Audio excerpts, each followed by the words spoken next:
Welcome back, everyone. I'd now like to introduce our AI panel, the theme being artificial intelligence, a new frontier and a new challenge for compliance and risk officers. We have our panel moderator, Siobhan Ivers, who is Director of Global Compliance at Etsy, John O'Connor, Partner, Technology and Data and Co-Head of FinTech at William Fry, and lastly, Karen Bissett, Head of Financial Crime Compliance Bank of Ireland Group. Siobhan is responsible for multiple global compliance programs. Etsy is the global marketplace for unique and creative goods with a mission to keep commerce human. John specializes in complex and large-scale technology, outsourcing and cloud services transactions, predominantly in the financial services sector.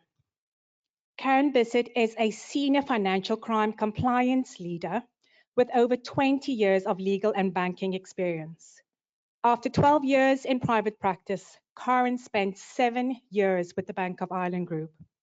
Starting as a senior legal advisor in consumer banking, she began to specialize in financial services, products, and projects, and acted for a time as chairperson of the bank's Mortgage Appeals Board.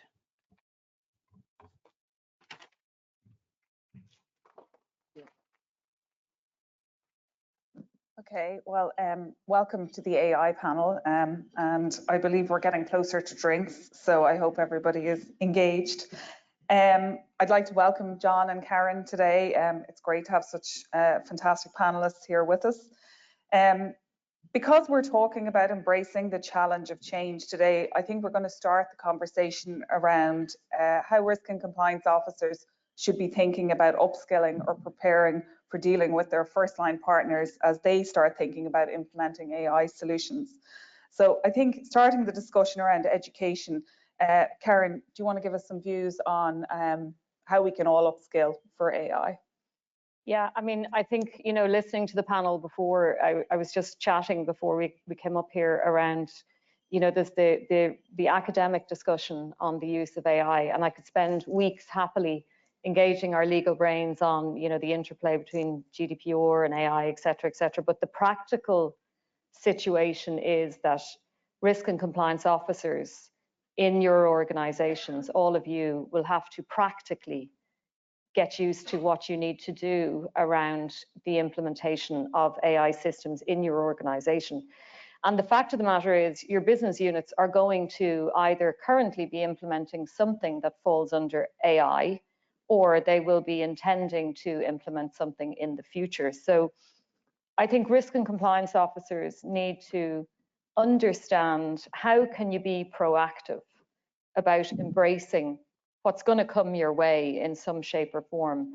I do think there is a question, and we'll touch on that as we go through the discussion today, around where does the kind of governance and ownership of AI in your organization actually sit? Which division, who's responsible? And then the associated compliance officers that may be, you know, responsible for those areas would necessarily be involved. So a couple of practical steps or strategies, I think, from an education point of view. The first is really to just get to grips with being a little bit AI literate.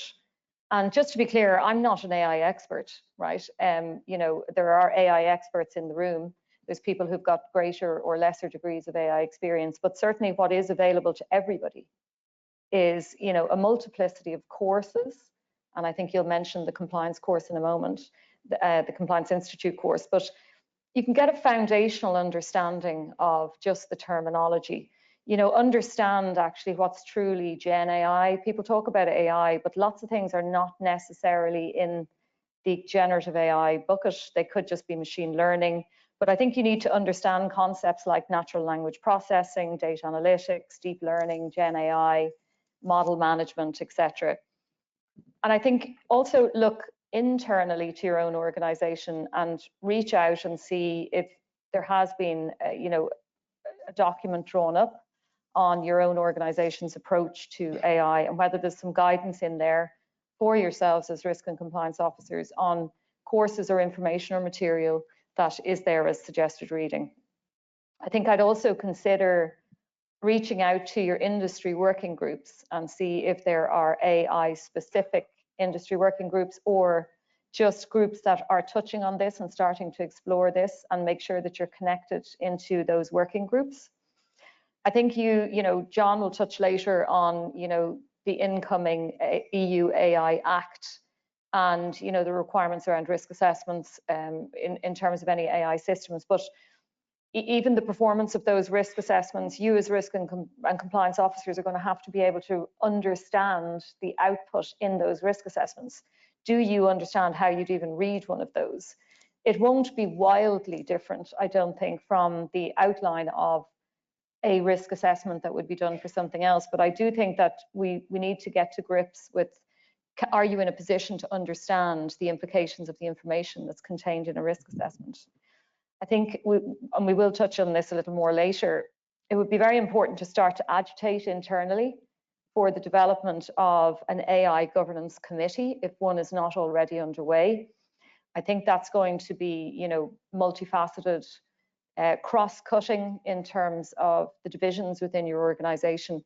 And I think it's going to take, practically speaking, a little bit of time to make sure that the representation on that committee is appropriate and correct.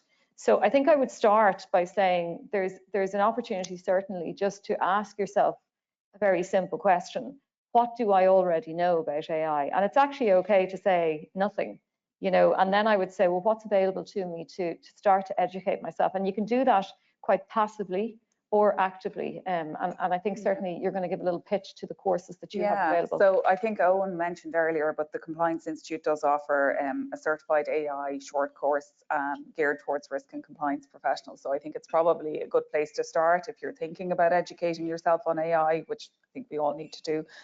John, I might bring you in on the education point as well. Any thoughts from you on that? I think, yeah, thank you. And I concur with everything that Karen has said. I think that's a very sensible approach. AI literacy is going to be vital. I think, as you said, the different subject matter experts approaching this is going to be a key issue. And I might say something slightly controversial, that I don't think that data protection compliance people owning AI is a good idea. And I see, for instance, that some international organizations on data protection, they seem to be leaning towards owning AI and all of AI, which is a remarkable actual overconfidence, I think. AI is multifaceted. There's a big contractual piece. There's data security. There's obviously compliance with law generally, in addition to data protection. There's reputation risk. There's intellectual property rights. So nowadays, when that's looked at, it's looked at by subject matter experts. It would be an advanced outsourcing, advanced technology procurement. So it shouldn't mean overnight that somehow it's labeled AI and somehow it becomes owned by someone who's doing data protection.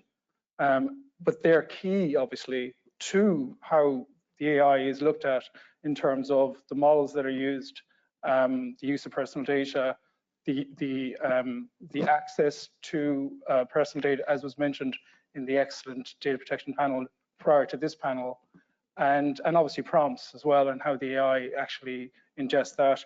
One other thing I want to say by way of anecdote is that I've been a tech lawyer since the late 1990s. I worked in London for a number of years, and I talked to a lot of English lawyers, and over the years I haven't seen the need to actually particularly do a tech course. I typically have done a certain amount of CPD, continuing professional development on law, and obviously I've done tech and data and outsourcing and the laws, particularly in financial services, that interface with that. But on this occasion, and looking at a lot of my peers, I am doing a certificate in AI in the UK, as it happens, and I feel the need to do it because there's a lot of novelty here and it's quite opaque, but there's a lot of complexity too. And it's trying to put myself in the shoes of executives who are struggling with this and want to pull the team together and develop policies around that. So I would say that's the first time I have felt the need to definitely do that.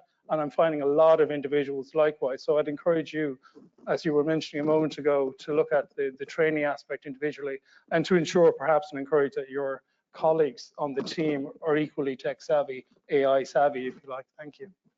Yeah, and I think moving on from education more to the legal framework then, John, the AI Act obviously came into force on the 1st of August. Maybe you'd give us kind of an overview of the key provisions and specifically what risk and compliance officers should be thinking about as they prepare for enforcement. Thank you, Siobhan. Yeah, and this is obviously going to be a brief summary. It's a pretty hefty piece of legislation, and there's lots more to come, even though it's already obviously been published in the Official Journal on the 12th of July and it entered into force on the 1st of August. In terms of, it's a phased implementation, so many of the provisions will apply after a 2-year implementation period from the 1st of August 2026. And for a lot of organizations, they're focusing a lot on that. There's going to be delegated legislation, guidance and standards will be published in the meantime to assist with compliance. Within that 2-year period, though, there are some key aspects of the AI Act that already apply. The prohibitions in certain AI systems and requirements for AI literacy, which we mentioned a moment ago, that's for developers and providers, will apply after 6 months from the 1st of February 25, while the requirements for general purpose AI systems will apply after 12 months from the 1st of August 25. When I'm looking at something like this, I often try to put myself in the shoes of the audience. So if you've heard a lot about the AI Act, but have you actually thought about what the definition of AI systems is? I think that's core just to understand how much of a low bar it is in terms of a threshold. So I'll just read a little bit of it and leaving out some stuff that I think is maybe superfluous, but will be important in the detail for examining it, but in terms of just sharing with the audience here today. So an AI system, and most of the provisions around the AI Act relate to AI systems. It's a machine-based system that is designed to operate with varying levels of autonomy, and that may exhibit adaptiveness after deployment, and that for explicit or implicit objectives infers from the input it receives, those inputs, those prompts, how to generate outputs such as predictions, content, recommendations, or decisions that can influence physical or virtual environments. So it's a very, very expansive low bar definition. What I mean by low bar is that it's a lot of systems will already be caught by that. A lot of systems that are used by compliance professionals such as yourselves, machine learning efficiency software, for example, simple chatbots, simple automated emails when someone's insurance policy or other product is up for renewal.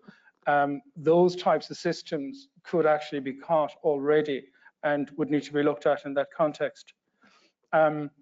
Then who does it apply to? It's providers and developers, distributors, importers, and procurers, the users of the AI.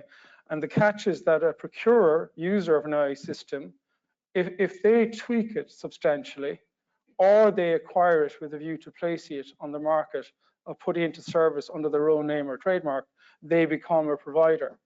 And most of the onerous obligations are on providers. Very high fines, that'll come as no surprise. The maximum are up to 7% of global annual turnover. It's going to be obviously heavily regulated. That was mentioned in the panel on GDPR, which has been it's fair to say, a global success. And I suppose the EU are looking to follow suit in relation to the AI Act. Coming to the prohibited AI, just briefly, and then there's the high-risk AI, and I'll probably stop there because I could go on and on about the AI Act, and I'm sure you'll hear an awful lot more about it over the coming months and years. So the prohibited stuff, a lot of people say, well, this is banned, not allowed at all. And as I mentioned, the prohibitions in certain AI systems will apply after 6 months. That's from the 1st of February 25. So the prohibited AI, things like biometric categorization identification, like the iris, thumbprints, facial ID, that kind of stuff. AI systems, and particularly where there's categorization identification of like systems aggregation data then, and then used for particular purposes. AI systems that deploy subliminal techniques, that's surreptitiously doing something it shouldn't be doing, not being transparent about it, and exploit vulnerabilities or manipulate human behavior to circumvent, in particular, fundamental EU rights or cause physical or psychological harm. AI systems for emotion recognition in law enforcement, border management, the workplace and education, and AI systems for scoring, social scoring, evaluation or classification of natural persons. The high risk is what is probably going to be of most interest to financial services. And there's a whole suite of obligations on providers. But I would counsel you, as I said earlier, that developers, distributors, importers are also subject to AI, and procurers who can become providers, as I said, if they substantially tweak it and it becomes novel or new model in some ways, or they actually acquire it with a view to placing it on the market or put it into service under their own name. So those high-risk systems are so if they're tailored for AI systems using insurance and banking, so that would be insurance for risk assessment and insurance, giving someone a health or a life insurance policy. Or in the banking sector, credit worthiness obviously comes to mind right away, and that's particularly the issue there.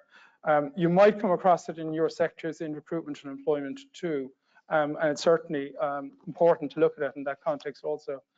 So then, and 30 more seconds on this, the providers of high-risk systems then, and this is going to really help in terms of, we talked about in the previous panel, how opaque and lack of transparency of the AI was going to cause havoc, and it is already causing difficulty. And anyone is trying to say, well, we're first to market with our AI, we deployed, how to get a handle on what's it really doing, what's really happening, how does the model work, the rationale for the model, how transparent is, do I really understand it, the logic behind it, how is it, what data sets have been used to compile it, is there bias there as a result, how do I get this information? Well, it's really going to be helped by the AI, because the providers of high-risk AI systems are subject to a suite of obligations. And as I said, entities can become providers if they do certain things. And those suite of obligations are risk management systems, about the life cycle of it, data and data governance measures, technical documentation, and that's drafting a comprehensive manual that can be shared, it must be shared, which contains specific minimum information on transparency, on the rationale and the operation of the model, record keeping, more transparency obligations in relation to characteristics, capabilities, and limitations of the system, human oversight, it must be designed, and they must be able to demonstrate so that it can be overseen by humans. So humans can interact with it and can operate with it. We should meet various requirements, be able to understand the AI literacy and to stop its use if they're required to stop its use. Accuracy, robustness, and cybersecurity, obviously, you'd expect that of any system in the technology space. Quality management, post-market monitoring after it's been taken off the market and a new version perhaps provided, or a new product. Those high-risk products as well, if you like, AI systems, they will need CE markings, which is a formal process in the EU. They will need to, and they will have to undergo a conformity assessment procedure. And registration in EU databases for providers and public policies, and reporting obligations in relation to, they must report serious incidents or malfunctioning involving the high-risk AI system to the relevant authority within 15 days. So I'll stop there, but that gives you, I suppose, just a reminder of what it's dealing with. And there's a lot of very good ideas there, I think, in terms of how organizations will seek to manage this. And if they ask the questions, they'll be asking of an entity that is obliged to have this information in a readable format. Thank you. And I think that brings us nicely to the next question, which is more practical, I think, in nature.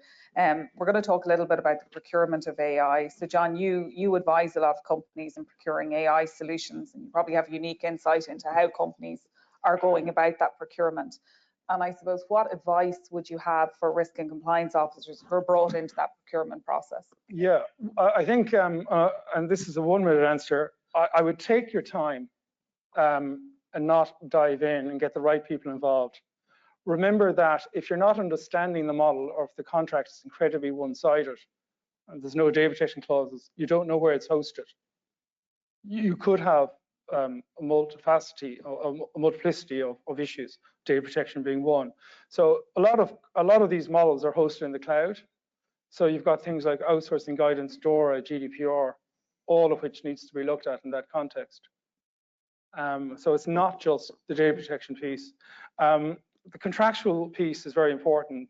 The capitalist uses liability. The devil in the detail. What actually are you getting in terms of specifications, key performance indicators, transparency? Particularly now where you don't have a legislative overview, you don't have providers that are subject to the AI Act, because the high risk provisions won't come into place until 26, as I mentioned. So those guardrails, what I'm encouraging clients to do is probably try to limit or make negligible data protection, as in personal data. To carry out a test, like would have been done with a lot of technology systems. When you're doing the test, communicate to the vendor that you're willing to look at their terms and conditions, but only on the basis of these guardrails being in place and continue to be in place. And that means you don't have to heavily negotiate their terms and conditions. And it allows you, so it's a sandbox of sorts, which financial services are familiar with. And that test should also look at data security very, very carefully, which tends to be a big issue actually, in terms of what's coming down the pipe, how it's coming at you and how you're using it. And then obviously human intervention. And ideally it's not consumer facing, particularly for a test, it should not be, but you can use synthetic data, or you can go around other things, or use a school of employees perhaps at times to test that. Thank you. Okay, well, we'll move on to my favorite topic, which is governance. Karen, you lead a financial crime compliance team at one of Ireland's largest banks. As risk and compliance officers start thinking about using AI, tell me what you see as the best practices around the governance of AI technology. Yeah, so just listening carefully to what John had to say there, like there's an absolute myriad of requirements, obstacles, hurdles, understanding, getting to grips with the legislation. I would not underestimate that.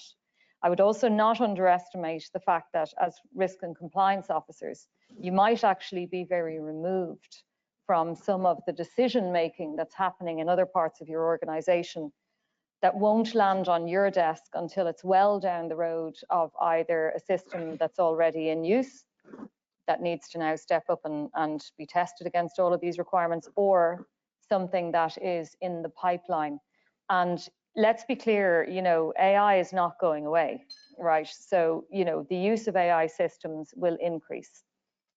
We have to remember that there are benefits to the use of AI systems and technology. It's not just the negative, and the legislation has been designed at an EU level to put those guardrails around its use to make sure that we are not infringing by using AI systems and technology on other rights that are embedded in other pieces of legislation. So I do think that having a governance framework is a good way to start to drive out what you need as an organization in terms of properly managing AI systems that you may already have, you're likely to already have, and those that are coming down the track. So again, I'd go back to what I mentioned earlier, and that's starting your AI governance framework has to start by looking at where does the responsibility predominantly sit in your organization. It can't sit like Lego arms and legs scattered to all corners of your organization. It has to primarily sit in one particular function. I'm in complete agreement with John that I don't see that being appropriately sitting in your data team. I think data is obviously a huge part of this issue, and a huge part of governance will lean across into data. But I actually think that you need teams that they're quite technologically savvy. So, in your IT teams or your technology teams, I think that's probably the primary location, in my view anyway. So I'd start with your area of responsibility. I'd then look to what you know already. You know how to build a risk framework. You have risk frameworks already in your organizations. You are risk and compliance officers. Look at how they're structured and say to yourself, what can I, rather than reinvent the wheel, what can be mapped across to basically build what I would say is an AI governance framework? Under that, you need to develop an AI usage policy, which sets the tone from the top in terms of your appetite as an organization for the use of AI, and how far that appetite actually goes, and what are the risks of using AI systems and technology, and articulate the mitigating requirements that you may need to adopt in your organization to manage those risks. I think you need to understand defining the roles and responsibilities within your organization, be that first, second, third line, etc. And then obviously what and where, you know, underlying procedures would need to be put in place for the practical application of an AI usage policy, because obviously the policy will be pitched at a certain level. You need to bring it down into procedures that are manageable at a business unit level and can then be overseen by risk and compliance officers. I think to John's point, you know, you need to have measurable, demonstrable, measurable KRIs, KPIs that can indicate effectiveness. You know, that needs to feed into regular and transparent reporting. You know, we spoke about setting up an AI governance committee. I think that committee should be represented cross-functionally from, you know, reasonably senior or competent stakeholders that can manage the risks associated and decision making associated with the use of any AI systems and technology. I think there's a big read across here into your data function. Data quality is going to become key. You need to get on top of that now if that's not already happening. Data retention, data access. How are you going to manage data access requests when it comes to data that's being consumed and digested and utilized by AI systems? You know, have your data team actually exercise their mind towards that. We did an excellent, you know, data panel on earlier, and you know, all of the commentary made there resonated with me. I think, you know, cyber risk, and that's that risk of the AI that you're using in your organization being attacked externally by nefarious actors. You know, it's another area that needs to be risk assessed from a cyber risk perspective. I also think the comment was made earlier around, you know, third-party contracts. You need to build into your governance how you're going to deal with third-party vendors and underlying technology or systems that they may be using that you're just not really as clear on as you might need to be. And we'll talk later about maybe contractual obligations there. And I think the other one I would just mention from a governance perspective is consideration of the individual accountability framework, and, you know, the adoption more recently of statements of responsibility by specific personnel who carry PCF roles or have prescribed responsibilities under the IAF, and whether or not you have exercised your mind as to, you know, certainly for the likes of COOs and CTOs, whether they have accepted that, you know, AI technology and systems might now fall within their remit in terms of responsibility for those systems. And I think that's a really important point, is to pull the thread all the way through your governance steps that you're going to take to maybe consider, have you exercised your minds internally to that? Because I think there's a debate to be had, and I think there's going to be a natural discomfort around somebody taking personal responsibility for the use of AI systems and technology, unless and until they can fully understand and they can have it explained to them in a manner that's, you know, digestible and understandable. And we need to get to that point, because you need to be able to have those conversations with regulators.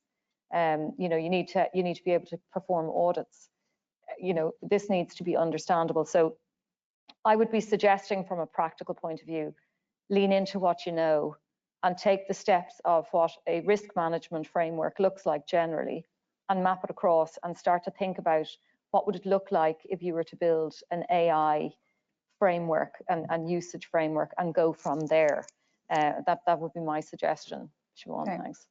Great suggestions there, Karen. And I think we're coming into the time of year where we're all looking for budgets for next year. So there's a lot to think about in terms of how you would finance internal audit, compliance testing. Exactly. And I'm not sure firms are thinking through this in terms of all the support that needs to go around. Yeah, and maybe the lack of technical knowledge that's available, because today, if you think about it, a lot of our audit functions, if you're looking at a technical system that's not even AI, using any AI, you know, they may not have that technical expertise, so they may have to leverage externally a firm that does have that expertise. But we may find ourselves in a situation where we have a a deficit of external knowledge that can come in and do these kind of assessments, and you'll end up with a backlog. So I think resource capacity management for, particularly the oversight, assurance and audit functions, I think is an important one to start to maybe bake in, as you say, to your budget considerations. I might skip over GDPR because we had quite a discussion on it earlier, but John, I might ask you about enforcement. Obviously this is a new law. What should regulated financial services firms be mindful of with regards to future regulatory scrutiny? Thank you, Siobhan. Yeah, I think we don't quite know who the regulator is going to be for the AI Act at this point yet. It might be the Data Protection Commission, but they'll certainly need to resource it differently than they do data protection. But data protection obviously will have a key role there. And then the Law Society of Ireland recommended in one of the consultations that maybe the CBI for financial services should be the regulator. And I think that's something that's worth investigating. And as whether or not that's achievable and doable, but for the same reasons, they'll need to be, a big upscale on the technology side of thing, which CBI is going through anyway. For DORA and for MiCA, the market in crypto assets regulation, which again is meaning that CBI is going to have to develop quite a bit of expertise on the technical side, probably far beyond where they have been in the past. In terms of other regulation that's interesting here, and given that GDPR was very well covered in the previous session, I won't repeat that here. But what we're seeing on DORA is interesting because DORA is mandatory law. It's not guidance like the outsourcing stuff we've been dealing with. A lot of clients haven't dealt with the outsourcing guidance, and they're picking up outsourcing with DORA now.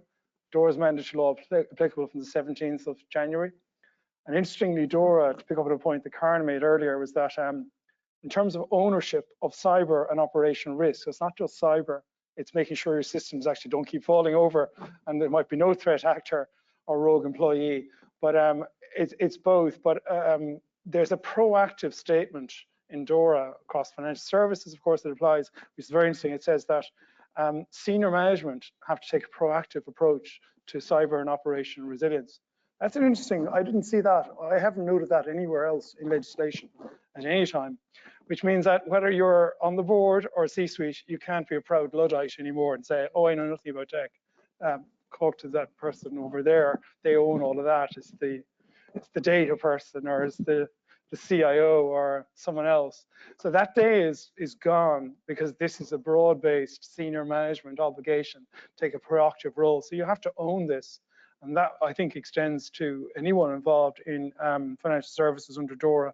So that's going to be very interesting. It's mandatory law. So CBI may not have done a lot under outsourcing, it's fair to say, but they have was published in 21, their guidance and outsourcing, the cloud stuff is rolled into that, as you probably know. And you've got the same in the Open ESMA. And it's going to be fascinating to watch them enforce DORA, because it's very hard for a regulator to turn a blind eye to a data security breach or breaches, or not to ask some questions about compliance for mandatory law. For guidance, I mean, it doesn't have the force of law, but for mandatory law, you just have to take quite a different approach. And touching upon personal accountability and roles, it could have much, much bigger consequences. And obviously the CBI is asking about DORA, they may ask about your outsourcing compliance. And there is good overlap, which at least helpful. The other things was the data strategy of the European Union, which I think was mentioned earlier as well, the Data Act, the Data Governance Act, Digital Services Act, Digital Markets Act to a very limited extent. They all need to be borne in mind as well in terms of enforcement and what we're coming at. Thank you. Okay, I think we're going to wrap it up there, and we don't unfortunately have time for questions. I want to thank John and Karen for a really interesting discussion. I hope you all enjoyed it. Yeah, and hope to chat to some of you afterwards.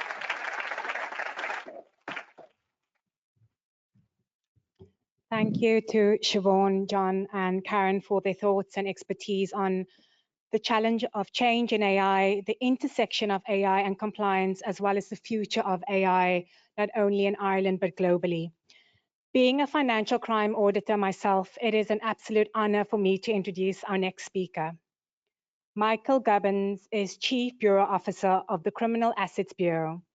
Detective Chief Superintendent Michael Gubbins has been a member of Angana Shikona for over 30 years, during which time he worked as a detective guarda, detective sergeant, as well as a detective inspector at the CCIU. Since its inception, the Bureau has fought organized crime in this jurisdiction and disrupted the activities of criminal gangs, by depriving them of ill-gotten gains. Michael holds a master's in forensics, computing and cybercrime investigation from University College Dublin, a postgraduate diploma in serious crime investigation from the University of Limerick, and a professional certificate in governance from the Institute of Public Administration. Welcome. Thank you. Afternoon, folks. As already been said, Michael Gubbins is my name, and I understand that I'm between you and a few beverages after this. I know you've had a long day, so I'll try and keep it interesting, and we'll just have a chat. And if anybody's any questions, they can come up to me afterwards. And I suppose I'm here to explain to you about the Criminal Assets Bureau, but I actually have an ask for some of you as well, and maybe something for you to go away and think about in your roles and where you are. I'd just like to thank Michael for the opportunity to speak with you today. And I'm here because Michael met me at a previous anti-money laundering conference where I spoke about the ethos of the Criminal Assets Bureau, which is to deny and deprive.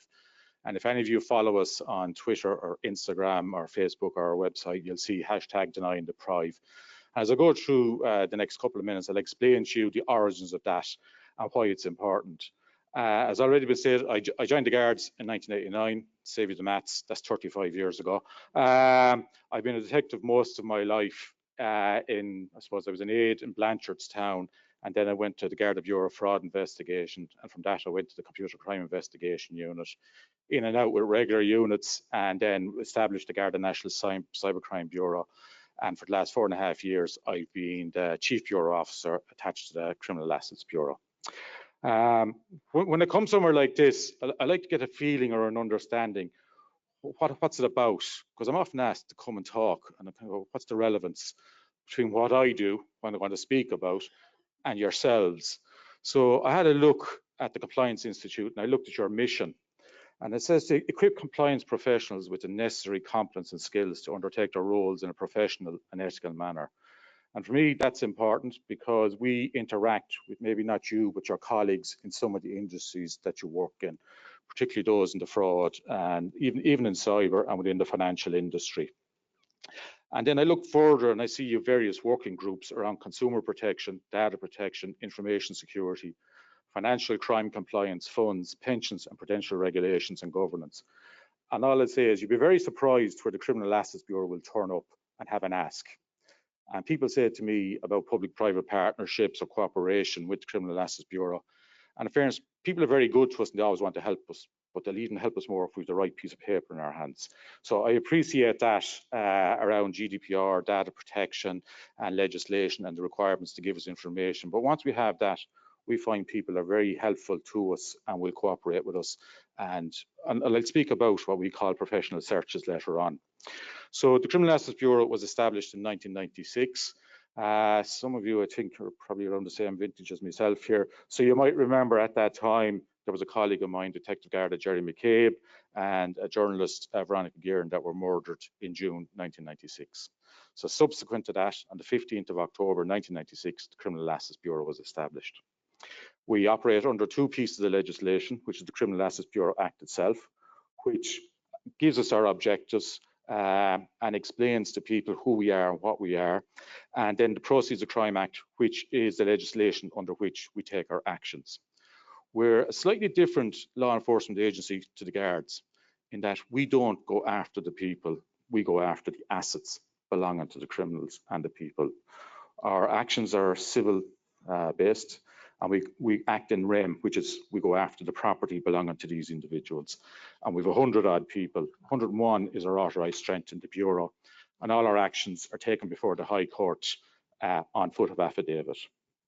So why is CAB different and why is it successful? Well, one of the first things, and I think it's an important part, it was made an independent statutory agency and it's separate and distinct from the guards. So people confuse the Criminal Assets Bureau as being the guards. It isn't, and I'll explain why. And then people ask, what do you do every day? Like, how do you know what to do? Well, thankfully, there was the Criminal Assets Bureau Act, which gave me my objectives. And Section 4 of that, and I won't bore you and read it all through you, it says identification of assets, the taking of appropriate action, to deprive and deny, and the pursuit of any investigation to do any of those functions. There are our objectives. We've summarised them as to deny and deprive of criminals. And what was the good thing about it? I suppose it was a change of mindset, and I know your conference today is about change. It was a change of mindset in the government that it brought people together rather than have individual islands of information and intelligence and the state trying to act against these individuals. So it brought the guards, revenue, customs, social protection, and justice staff, which consists of the Bureau Legal Officer, the Office Manager, the Bureau Analysis Unit with our forensic accountants, digital forensics and our IT department. Again, it brought all those together, so the state began to act as one in unison rather than as individuals. And our team rooms that we have in the Bureau, they consist of those individual groups. So in a room, you'll find the guard, revenue and customs and social protection all working together. They're not separated out into the various islands. So again, it's a team effort, and it's about bringing everybody and everything together. And that was a big change. And it's actually quite a good model for, I suppose, trying to resolve an issue, whether it's in your own world of compliance. And I know sometimes people, you have cybersecurity, data, GDPR, finances, fraud and all that.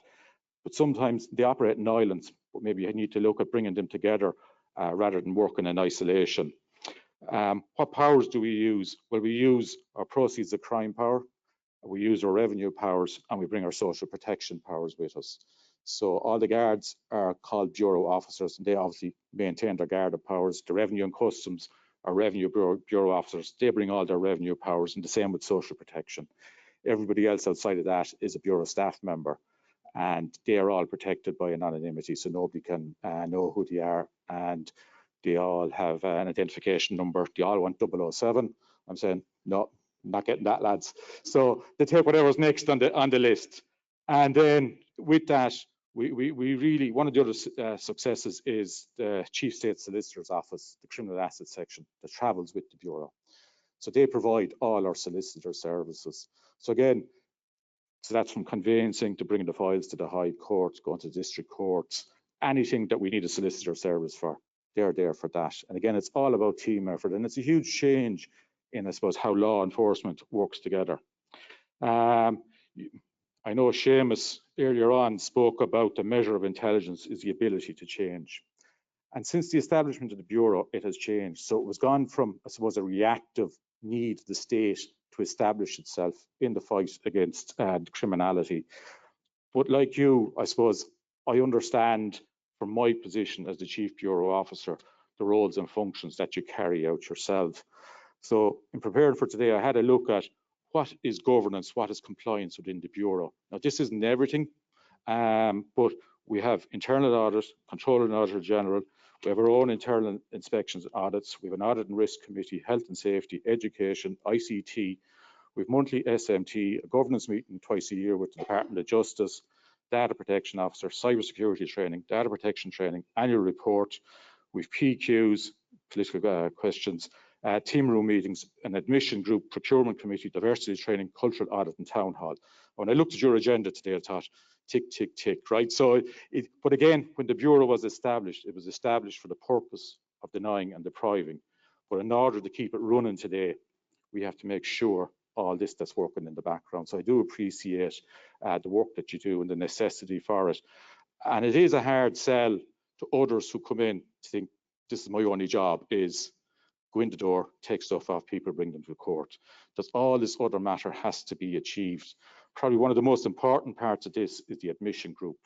So the admission group sits on a Tuesday morning and it considers cases to be brought into the Bureau. So as you can appreciate, the Bureau has quite strong powers and robust powers. So it is well considered before we decide to target the assets of an individual. So again, for me, that's quite an important one. I suppose it's reflective as well of human rights and where we are today to realise we're not just going to pick somebody's name out of a hat and go after them. There's a consideration around it and a process around it. We can't do it on our own, and I suppose this is coming to an ask for yourselves. We have what are called good citizens reports. So these are anonymised reports that we get from members of the public. So they contact us via phone, email, direct messaging on any of our social media. The beauty of a good citizens report is it's totally confidential. And that's guaranteed. There's no need to go to court and there's no statement needed. So people will say, will write in, contact us. Sometimes it's a handwritten piece of paper, and it'll say Michael Gubbins is involved in the sale of drugs. He has these properties and he's always living an extravagant lifestyle. And we will develop and build on that and then look at that individual during an admissions group and decide, is that the way I want to go? But again, it's one thing we always reiterate. It's about the confidentiality, no need for statements, and nobody gets identified. So what are the impacts of a good citizens report or a GCR? So it helps us identify assets that maybe we weren't aware of previously, or individuals involved in crime. It can also lead to identification of suspect accounts, investigations are initiated, because maybe somebody wasn't on a radar, but then because of a GCR, something can happen that twigs. And once we dig into it, we realize, actually, yes, this person is of interest, as is their assets. And it can also help with maybe where there's frauds going on, whether that's revenue fraud or other type fraud that's going on. And again, it's the state that's at a loss there. We also have what are called divisional asset profilers that we use, which are trained members of the Garda, Revenue, Customs and Social Protection around the country, who identify for us individuals who have assets and are living a lifestyle that they didn't get through legitimate means. As I said, we can't do it on our own. So we need outside help sometimes. So we use the likes of auctioneers, engineers, valuers, and other service providers to help us run our business. So it wouldn't be unusual for us to bring somebody like a quantity surveyor on a site or on a search with us, give us a valuation of an extension, a house or a building, you know, so that we can use it and show with that individual, right, they're not claiming social welfare, they've no income, tax returns, so how can they afford this? So that's important to all those services. And again, auctioneers to help us offload and realise the assets when we get them. As I said, Criminal Justice Bureau, when it was established, you know, you got people in with loads of interest, and it was interesting times and exciting times. Things settled down then, and courses are developed in-house. So we had training. What do you need to know? What do you need to learn? And what you need to understand? And subsequently, that developed into an accredited course with the University of Limerick, and all our people go on that course. And it isn't just for ourselves. It's only for law enforcement. It's only for people involved in the Criminal Justice Bureau, but we also invite generally two external international colleagues. So we've had people from Iceland, Malta, Australia, and Zambia on that course. That's important for us because it creates another network, a bit like your event here today. It isn't just for the CPD, it's about the networking and the opportunities to meet and share with other people around that. An example of which would be the Irish Rule of Law International. It's not for profit. It's the Law Societies both north and south of the border. They're trying to help Zambia develop a criminal assets bureau over the agency there. They've come here, they've spoken to us, we've met some of their senior legal people at a government level, and actually on foot of which they're now writing legislation with the aid of people who have previously worked in the Criminal Assets Bureau to emulate what they've seen here. And it wouldn't be unusual for us to share that information and our experience to date with other people. I suppose the biggest change that the Bureau has had since its inception, and probably for a lot of people, particularly I'm going to say the Garda and myself in particular, is around how do we handle the media? How do we deal with the media? Because traditionally the police and guards would just do their job, keep their light under a bush, say nothing, it's all done. But we're in a different era now where we have to tell people. So I said, we've got Facebook, Twitter, Instagram, we have our website. I told them I'm not doing TikTok. So that's for somebody else to do, right? But it is important to get the message out there. And it does take a while to learn that, how you communicate that, the work that you do. And when we do that, we actually see the likes of the Good Citizens reports. There's often an uptick in them because they're prompted, and people write in and say, oh, I heard somebody speaking about the Criminal Justice Bureau on the radio, the paper, or they saw it on Twitter, and unfortunately that they'll come to us. So it's kind of, it's self-feeding, so it is in a positive way for us. And again, as I look around the room, and I've spoken to Michael and Fiona earlier on, I know there's people that I've worked with previously in cyber and in financial industry. And I think I actually spoke to this group a long time ago around cyber matters, cybersecurity, cyber fraud and that. But to go back to the GCRs, I suppose the Bureau is always willing and able to talk to everybody. So info@cab.ie is an email address that we use. If anybody wants to do that, contact us either professionally or personally if there's something that you want to tell us about. But we're always willing, if there's an issue or a problem within your business or your industry that you want to talk about that you think might be of use to the Criminal Justice Bureau, we'll get down, we'll meet you off site, you can come to our office and we'll have a chat. But again, info@cab.ie is our email address for that. How you or your colleagues might interact with us or meet us is what we call on a professional search. So we don't bring the ERU or the Armed Support Unit on that one. There's no flashbangs. It's really polite. People are dressed like this in shirt and tie and suit, and they have a folder under their arm, but they do have a warrant as well, right? And they will be looking for records and need your assistance in that. And as I said, people are very good and that they will cooperate with us because nobody wants to have the type of people we're interested in on their books. And so again, just to say thank you to anyone that has engaged with us in the past. And it's not to be afraid, the lads are discreet when they call to the door. And you know, we don't take any photographs of the offices that we've gone into. And even if you hear, oh, Cab, we're at so-and-so's, if it's a professional search, they're most likely 99 times out of 100, they're innocent. They just happen to manage either the finances, accountancy, help with conveyancing. They maybe established a company or something like that that's of interest to our investigation. So just bear that in mind. I know earlier on this morning you had a panel which discussed the Tackling the Tide, the innovative strategies for financial crime detection and prevention. So I'm just going to share with you some of the matters that we see that might help you consider, oh, how could I help the Criminal Justice Bureau? Is this of interest to them? So when I was looking at our cases and to summarize them, what sort of financial engagement do these people have? What we see is a lot of money coming from abroad. It's probably coming in under the threshold of those countries that they're allowed send money abroad from. Our business that we deal with is primarily drug trafficking. That's a cash-based business, right? So there's a lot of cash floating around the system. And you'll see that when my colleagues in the Drugs and Organised Crime Bureau or any other unit around the country, they will seize drugs, gold, cash, right? So it's hard cash. So there's certain businesses you wonder how they have such a turnover even during COVID. So these things are of interest to us. We see people engaging with crypto, maybe not initially in the sale of it, but subsequently they might try and invest it and use it that way. We see people using vaults, private vaults to secure and to conceal where they have their cash, their watches, their gold, or whatever else valuables that they have that they want off-site.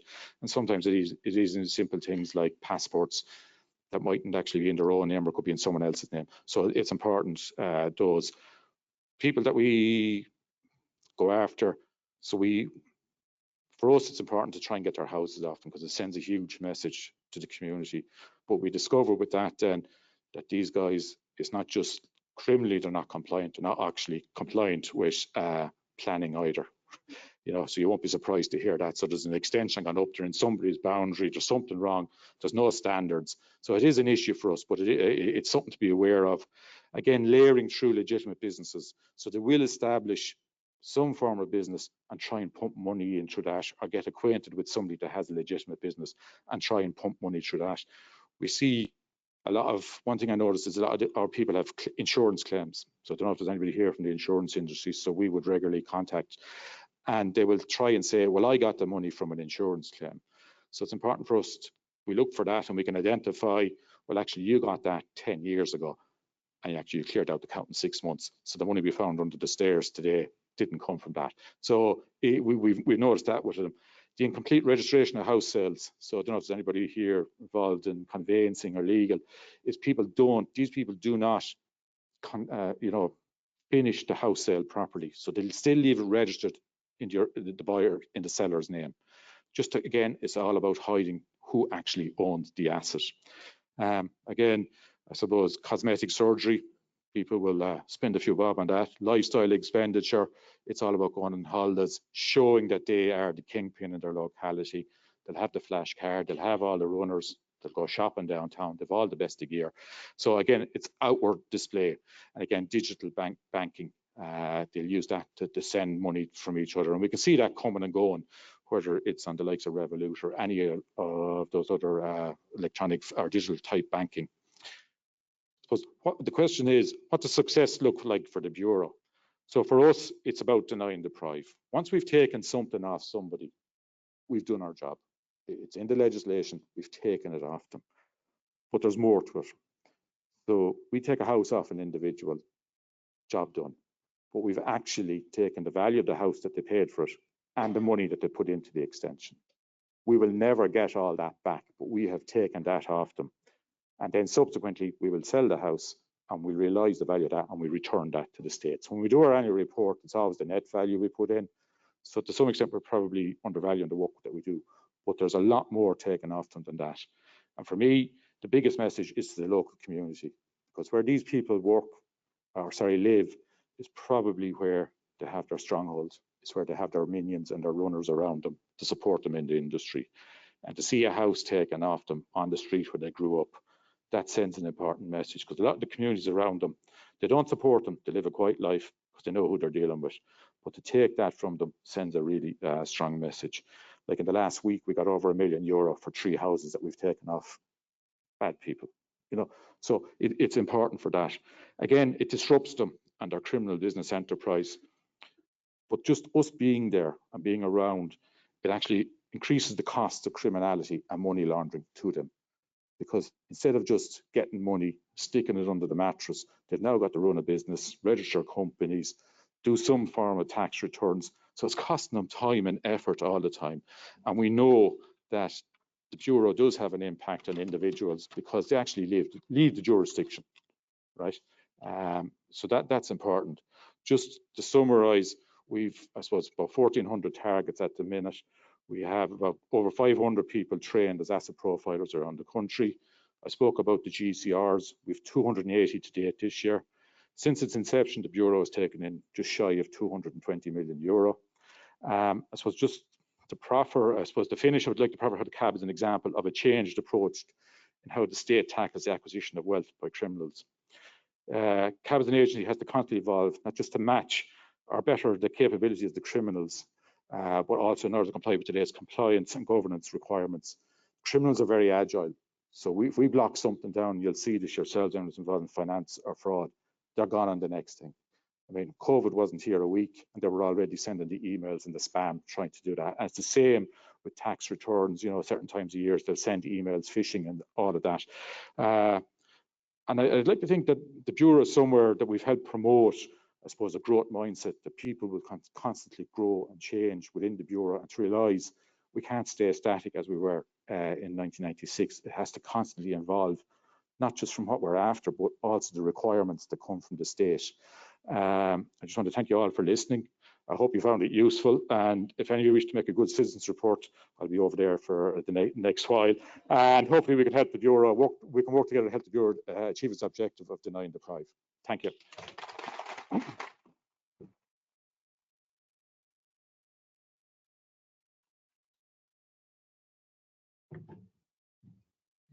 Thank you to Michael Gubbins for providing us with your insights on the inner workings of CAB. We will now have the closing address by Seamus Canning, President of the Compliance Institute.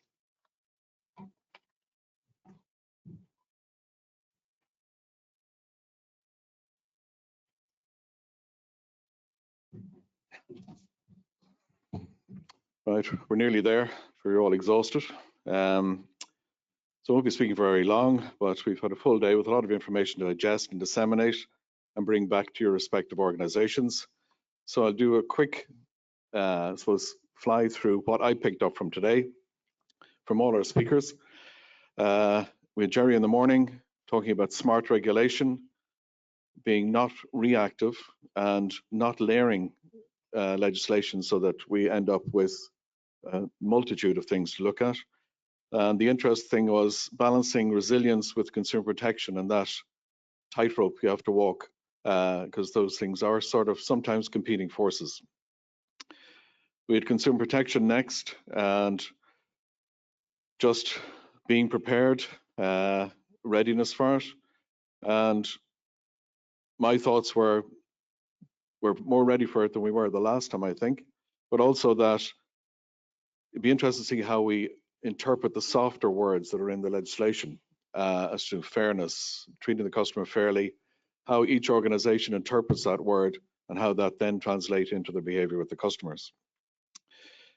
Sustainability, wow, overwhelmed with legislation and acronyms. To the extent that all I could think of, if you give a kid too much homework, they may not do any homework at all. And that's the takeaway from that I got. There's just so much, and I had off to anybody who's in that area and what's ahead of them. Then we had financial crime, extremely dynamic area, fighting crime.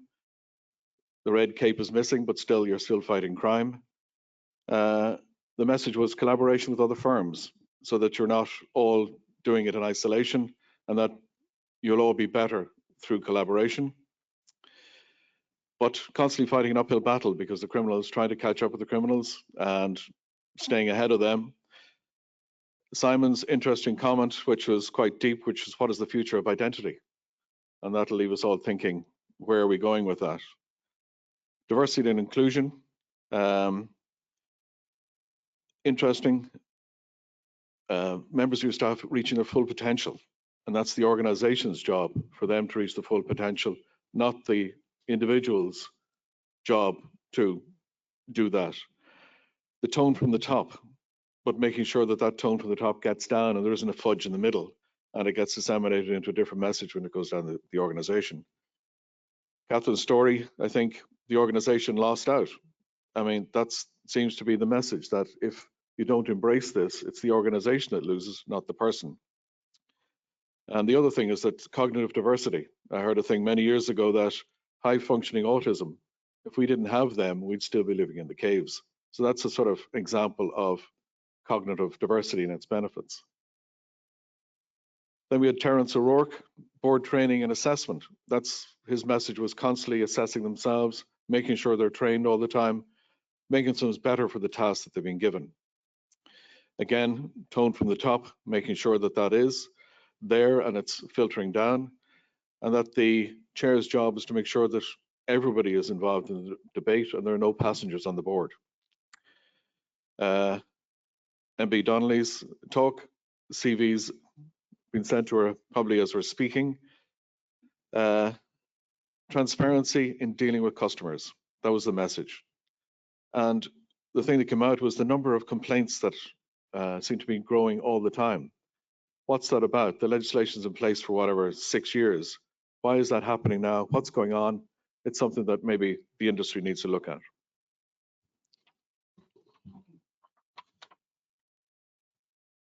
Then DP, the law of everything, as Kevin said. The message is lawful basis. It seems to be the big debate. The other thing that came out is innovation, or is innovation being held back by privacy? Are we happy with that trade-off? And the other interesting thing was delete, but it's already been learned. So that's an interesting thing that's going to evolve. AI, who's responsible for it? Who's holding the whatever? Who is it DP, or should it be with everybody? But then if it's with everybody, who's responsible for it and who's answerable for it? Also, learning is essential.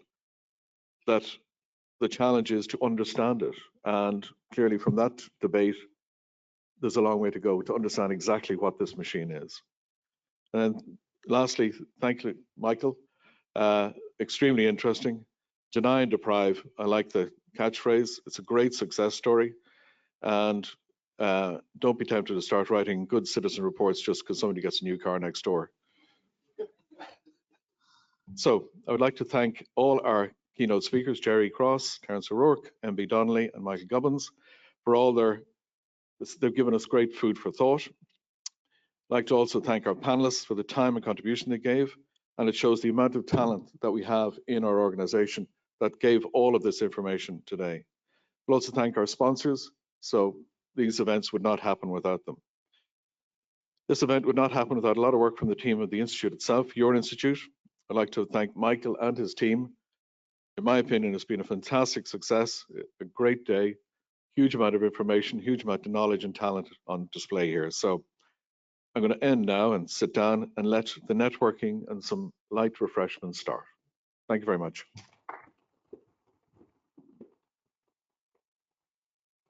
The drinks are upstairs, apparently, so not over there. Thank you.